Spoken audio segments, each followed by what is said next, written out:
Good Morning Business, le grand débat. Le grand débat sur l'épargne salariale, car c'est la 8e édition de la semaine de l'épargne salariale. Et oui, objectif, informer de manière objective les salariés et les entreprises sur tous les dispositifs qui existent, l'intéressement, la participation, les actions à prix préférentiel. On va en discuter ensemble avec François Omril, président de la CFE-CGT, et Mathieu Chauvin, président d'ERES Group. Bonjour à tous les deux, rebonjour, parce que François Omril était déjà avec nous. Ça va s'accélérer, l'épargne salariale, notamment parce qu'au 1er janvier 2025, il va y avoir une nouvelle obligation, Christophe. Bah oui, notamment toutes les PME de plus de 10 salariés, elles aussi vont devoir mettre en place un dispositif d'intéressement, de participation, bref, un type de partage de la valeur avec leurs salariés. Est-ce que c'est un bon chemin, François Omril, d'obtenir plus de pouvoir d'achat grâce à ces dispositifs ? Donc, nous, on est signataires de l'accord. On l'a négocié. Donc, tous les accords qu'on signe, on les défend. Donc, moi, je défends ce dispositif-là. La CFE-CGC dans les entreprises où ça existe, où c'est une part importante qui est distribuée, est favorable à ce dispositif-là. La question qui se pose, et on va en parler, c'est la question de la substitution. Ouais. Il s'agit évidemment d'être attentif à ce que ces dispositions d'épargne salariale, qui sont finalement corollaires avec les dispositifs d'intéressement, dans leur majeure partie, ne viennent pas tuer les dispositions d'augmentation de salaire. Ce qui demeure absolument fondamental, c'est que les salaires évoluent au moins au niveau de l'inflation. Donc si dans les entreprises, ça devenait un moyen de contourner cette nécessaire évolution des salaires, là, pour le coup, on aurait un problème. Mathieu Chauvin, aujourd'hui, il y a 400 000 boîtes à peu près dans lesquelles il y a des dispositifs d'épargne salariale. Ça fait 12,5 millions de personnes couvertes. Est-ce qu'il y a des cas où il y a de la substitution ? Parce que c'est ça le sujet, c'est salaire vs épargne salariale. Oui, absolument. On a la chance d'avoir un dispositif qui a déjà pas mal d'années derrière lui dans les grandes entreprises. Ouais. C'est des mécanismes qui sont très, très développés dans ces environnements-là. Il n'y a a priori pas d'effet de substitution, en tout cas les éléments chiffrés qu'on nous livre nous le démontrent. Il y a même un principe de non-substitution qui est inscrit dans les textes et qui a été rappelé d'ailleurs par cet accord national interprofessionnel, et on a réaffirmé ce principe de non-substitution, c'est-à-dire que quand un chef d'entreprise décide de mettre en place un dispositif de partage de la valeur nouveau, ça s'additionne. C'est un additif par rapport à les éléments de rémunération fixes et variables. C'est-à-dire qu'on ne peut même pas remplacer une prime commerciale aux objectifs existants qui est chargée par un dispositif d'intéressement ou de participation. Alors, ce qui est intéressant avec ce nouveau dispositif dont on parlait, 1er janvier 2025, les PME de plus de 10 salariés vont devoir aussi mettre en place ces dispositifs. Ce qui est intéressant, c'est que souvent on dit qu'il y a un écart entre les grandes entreprises et les petites, et que c'est vrai que quand on est salarié d'un grand groupe, on a plus d'avantages que quand on est salarié d'un petit groupe. Est-ce que vous pensez qu'on va réduire justement l'écart ? Je pense qu'en tout cas que c'est la volonté première, et effectivement, ces dispositifs qui existent et qui sont obligatoires dans les entreprises de plus de 50 deviennent obligatoires dans les entreprises de plus de 10 salariés. C'est fondamental parce qu'on estime qu'il y a moins de 18% de ces entreprises-là qui sont équipées, donc il n'y a pas de ruissellement de la valeur créée par les entreprises dans leur activité économique du quotidien au profit des collaborateurs et des salariés. Quand on fait des bons résultats, on veut partager mieux partager avec les salariés. C'était le principe fondateur des discussions aussi, de redire qu'il fallait redonner une part de la valeur créée dans une phase où le gouvernement notamment a beaucoup subventionné les entreprises pour les aider à subsister dans des configurations compliquées.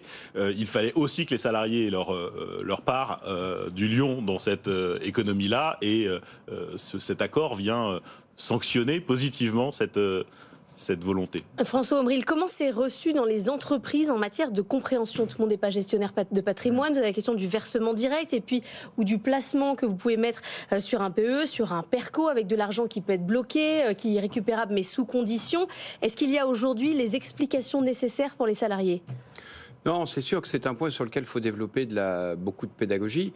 Mais je vais revenir sur la question des petites entreprises versus les grandes. Et puis après, répondre plus précisément à votre question. C'est très clair aujourd'hui. La création de richesse, elle se fait dans les petites entreprises. Les très grandes entreprises captent la richesse. Parce que le partage de la valeur, c'est aussi une question verticale dans la chaîne de valeur entre les petites entreprises entreprises sous-traitantes pour beaucoup de marchés et les très grandes entreprises. Donc là, les grandes aussi, quand vous concevez un avion comme Airbus, vous créez de la valeur aussi. Mais vous créez de la valeur à partir de sous-traitants. Dans la chaîne de sous-traitance de l'aéronautique, vous avez une chaîne de sous-traitants jusqu'à 7 sous-traitants. Mais ça marche plutôt bien.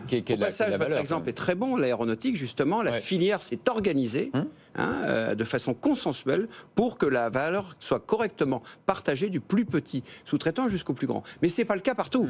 Ça a valeur exemplaire, mais c'est pas le cas partout. Et c'est pour ça que ce dispositif qui permet d'étendre ce partage de la valeur dans les plus entreprises, nous, on y est favorable. Un dernier point pour caractériser la différence, c'est que quand vous êtes un salarié âgé, puisque c'est le sujet, les salariés seniors, l'assurance chômage, etc.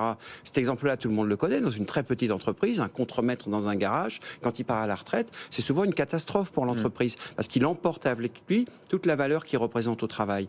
Alors que dans une très grande entreprise, les plans sociaux s'accumulent à partir de 58 ans, vous êtes persona non grata. Donc vous voyez, cette différence-là, eh bien, c'est une très bonne chose de pouvoir donner les moyens aux entreprises de mettre en place ces dispositifs-là, avec, et je termine là-dessus, effectivement, cette nécessité de faire évoluer l'interaction entre les représentants des salariés, pour le coup dans l'entreprise, que ce soit au niveau de l'entreprise ou au niveau un peu plus global, et la façon dont ces fonds sont gérés, sont mis à disposition et surtout sont mis en relation avec, on va dire, une forme d'éthique de gestion. Alors, qui explique justement à ce contremaître, je repose ma question parce que personne ne m'a répondu, je recommence, sur la question de la formation, le contremaître, qui va lui expliquer le PERCO, le PE, le PER, comment ça fonctionne? C'est le rôle du DAF, c'est le rôle du DRH, c'est le rôle des syndicats, c'est qui? C'est le rôle de la direction de l'entreprise avec les moyens dédiés. Dans une petite entreprise, effectivement, il y a moins de moyens pour le faire. Et c'est le rôle de la représentation du personnel, s'il y en a une dans l'entreprise. Et là, d'une certaine façon, on touche à la question de la façon dont la représentation du personnel s'organise de façon plus ou moins consensuelle avec l'employeur. Et c'est pas inintéressant d'ailleurs de voir que, de mettre en évidence le fait que c'est toujours un plus pour l'entreprise d'avoir une représentation syndicale. On se met à la place des petits patrons dans les PME qui vont devoir effectivement mettre en place ces dispositifs. Quand j'ai 12 ou 15 salariés, on me dit qu'il faut que je fasse de l'intéressement, de la participation. On n'a pas de DAF, on n'a pas de DR. On fait comment? C'est un vrai sujet. L'accès à l'information, la capacité d'être bien accompagné, bien conseillé, puisque comme on le dit, répondre à l'obligation réglementaire, c'est une chose. Savoir si on est concerné, c'en est une autre. Quels outils on peut utiliser pour y répondre, c'est encore une autre question.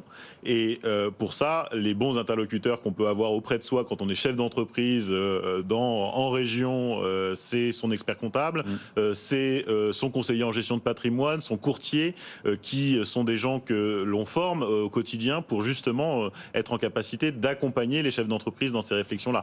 Mais toute la difficulté de l'équipement de ce marché de la très petite entreprise, il est essentiellement celui des relais auprès de ces employeurs pour les aider à réfléchir au bon système à mettre en place. Est-ce que vous savez combien de salariés préfèrent un versement direct par rapport à ceux qui préfèrent placer? Oui, on le voit très bien puisque ces stats sortent chaque année. 60% des gens épargnent, 40% perçoivent les primes d'intéressement et de participation quand elles leur sont versées. Ça veut dire que... Sachant que quand on épargne, on a souvent un abondement en plus. Donc c'est souvent...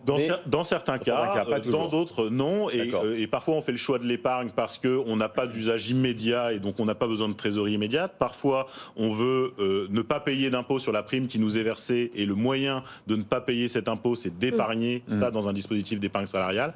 Et donc les salariés font leur choix chaque année et donc on ne confisque pas de pouvoir d'achat, au contraire, on leur en donne puisque chaque année ils peuvent décider de percevoir ça immédiatement. C'est l'incitation fiscale qui motive les gens, il faut le dire. C'est l'incitation fiscale et au passage, effectivement, on voit l'effet de conjoncture qui fait que dans notre période actuellement où il y a des difficultés de pouvoir d'achat, eh bien, les gens, ils ont plus de difficultés à l'épargner. Alors, une question encore, parce qu'on a parlé d'intéressement, de participation, il y a aussi effectivement les actions à prix préférentiel. Dans votre baromètre, dans votre panorama de l'actionnariat salarié, vous dites que dans l'édition 2024, 38 opérations collectives ont été menées par des entreprises du SBF 120.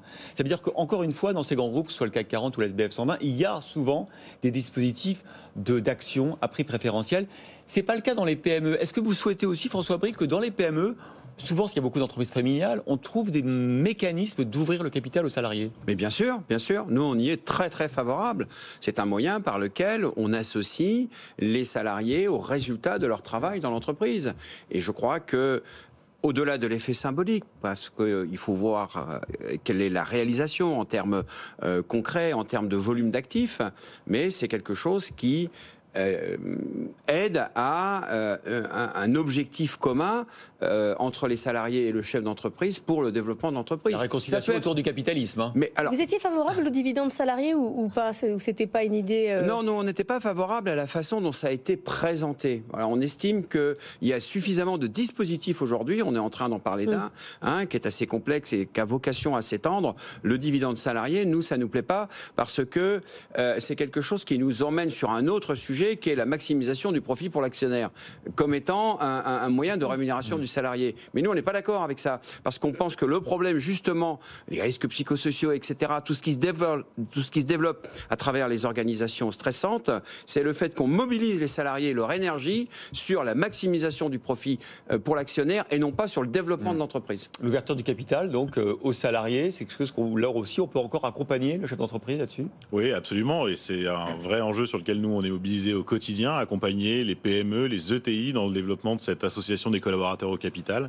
Là aussi, il faut des conseils parce que c'est des matières qui sont déjà un peu plus complexes. Donc d'abord, ce qu'on a l'habitude de dire aux chefs d'entreprise, commencez par partager la valeur dans des mécanismes d'intéressement et de participation. Et le niveau supérieur, c'est probablement celui de l'actionnariat salarié. Et pour emmener les salariés avec vous dans un projet à plus ou moins long terme, c'est idéal de pouvoir les associer à la valorisation de l'entreprise en les aidant avec des décotes sur le prix de l'action, donc des prix préférentiels de souscription, en les aidant avec de l'abondement, avec des primes qui leur permettent d'acheter ces actions et donc on réduit leurs risques. Merci à tous les deux. Merci Mais oui. François Abril Merci et à vous. Mathieu Chauvin. C'est pas Merci. fini, la 8e, la semaine continue de l'épargne salariale. Vous pouvez en parler dans vos entreprises.